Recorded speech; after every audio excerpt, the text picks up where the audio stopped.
El Señor esté con ustedes. Evangelio de nuestro Señor Jesucristo según San Juan.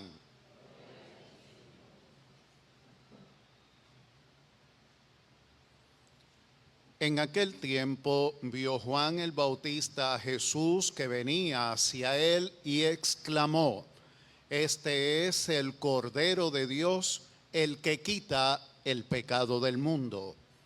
Este es aquel de quien yo he dicho: el que viene después de mí tiene precedencia sobre mí, porque ya existía antes que yo.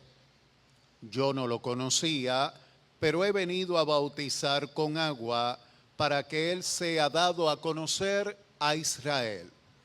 Entonces Juan dio este testimonio: vi al Espíritu descender del cielo en forma de paloma y posarse sobre él. Yo no lo conocía, pero el que me envió a bautizar con agua me dijo: aquel sobre quien veas que baja y se posa el Espíritu Santo, ese es el que ha de bautizar con Espíritu Santo.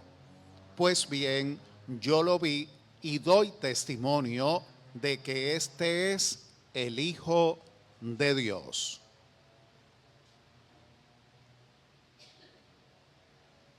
Palabra del Señor.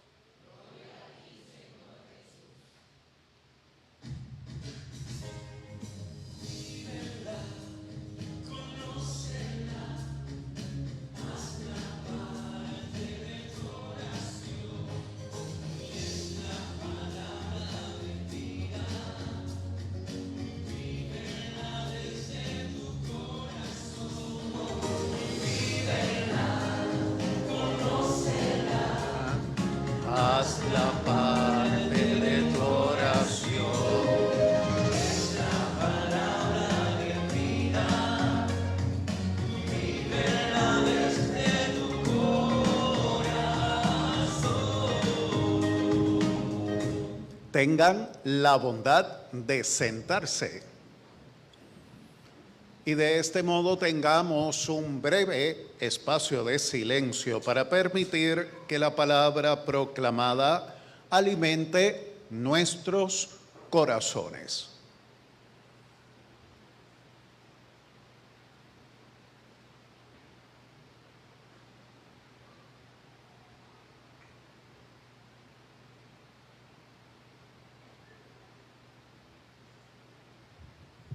Escuchar tu palabra, Señor, en este día domingo, indudablemente es una hermosa bendición. Escuchar tu palabra, Señor, en este día domingo, sin lugar a dudas, es un hermoso privilegio. Escuchar tu palabra en este día domingo siempre nos abre las puertas para crecer en la fe, avanzar en la esperanza y consolidar en todos y todas el amor. Por ello continuamos este hermoso peregrinar, acompañados, guiados e iluminados siempre, siempre, siempre por Jesús. Concluido el tiempo de la Navidad, el tiempo litúrgico de la Navidad, nos damos paso a lo que se conoce como la primera etapa o la primera parte del tiempo ordinario, que tiene un objetivo primario fundamental, y es el hecho de hacer del ordinario de nuestras vidas una experiencia extraordinaria de vida y de fe. Repito, hacer de lo ordinario de nuestros días una maravillosa experiencia de vida y de fe. Entonces, por ello, damos este importante paso. Un paso adelante, un paso de avance, un paso que lo damos con nuestra confianza siempre puesta ¿en quién? Siempre puesta ¿en quién? Siempre puesta ¿en quién? Por esa razón, en esta primera etapa del tiempo ordinario, encontramos dos importantes claves reflexivas o dos importantes coordenadas que nos han de guiar, que nos han de ayudar a hacer del ordinario de nuestras vidas una experiencia extraordinaria de vida y de fe. Y es el hecho primero de que durante estas semanas tenemos la oportunidad de conocer mejor a Jesús. Y junto con ese conocer mejor a Jesús, también podemos comprender mejor su propuesta, su proyecto, su reino.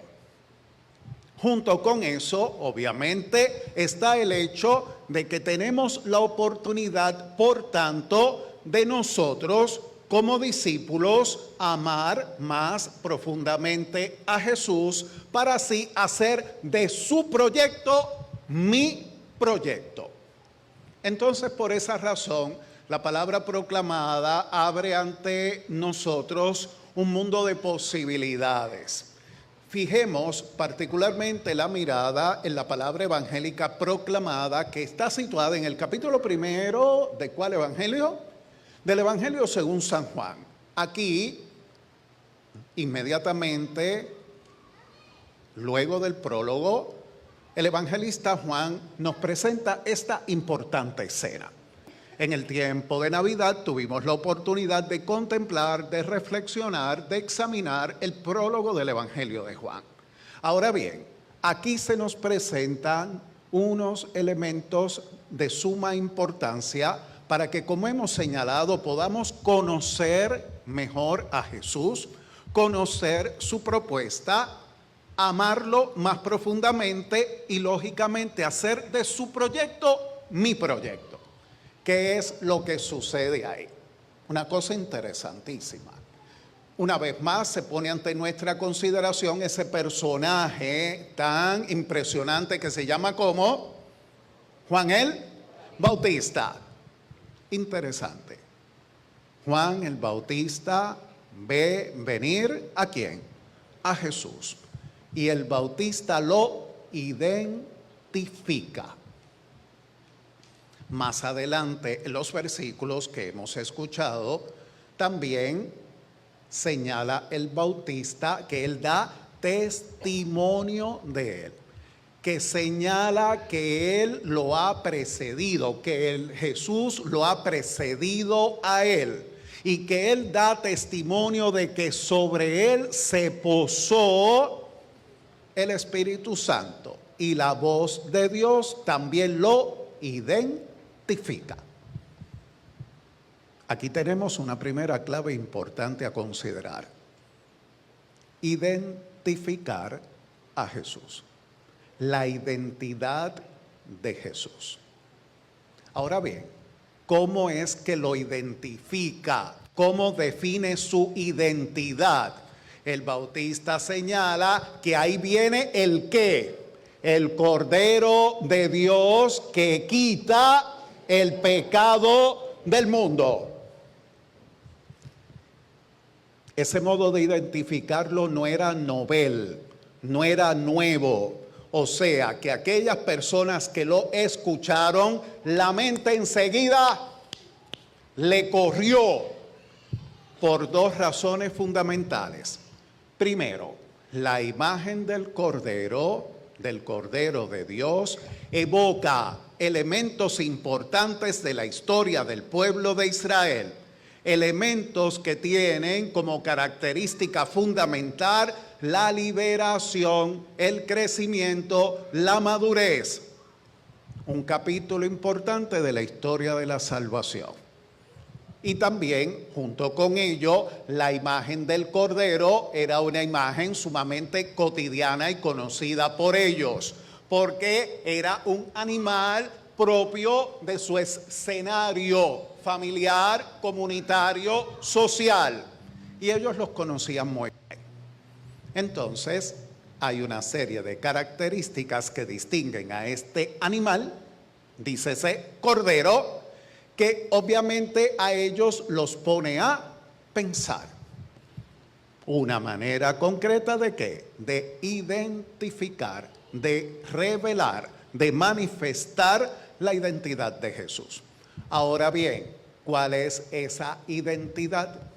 Jesús es aquel que en vez de optar por la violencia, ha optado por la paz. En vez de excluir a las personas, ha decidido que incluir. En vez de condenar, ha decidido que perdonar. En vez de dejarlos envueltos en las tinieblas, ha decidido abrirles las puertas para la ¿qué? Para la luz. En vez de dejarlos en un escenario de tormento, ha decidido liberarlos. En vez de dejarlos cojos, tullidos, ciegos, enfermos, ha decidido que sanarlos. La identidad de Jesús. Primera pregunta a considerar. Entonces, ¿qué elementos pregunto, ¿qué elementos yo de la identidad de Jesús he hecho realidad en mi vida? ¿Y qué elementos de la identidad de Jesús yo todavía tengo que trabajar? Porque obviamente todos todavía tenemos camino por recorrer. Entonces, la primera oportunidad que se nos brinda para que lo ordinario de mi vida se convierta en una experiencia extraordinaria de vida y de fe es examinar, es mirarnos a la luz de la identidad de Jesús, de la realidad de Jesús, para que así yo vea aquellos elementos en los cuales yo camino en la misma dirección que Él y aquellas posibilidades que tengo de parecerme más a Él. Un segundo elemento que me llama mucho la atención de los versículos que acabamos de escuchar es el hecho que lo puedo definir o que lo podemos definir como colocarse o situarse.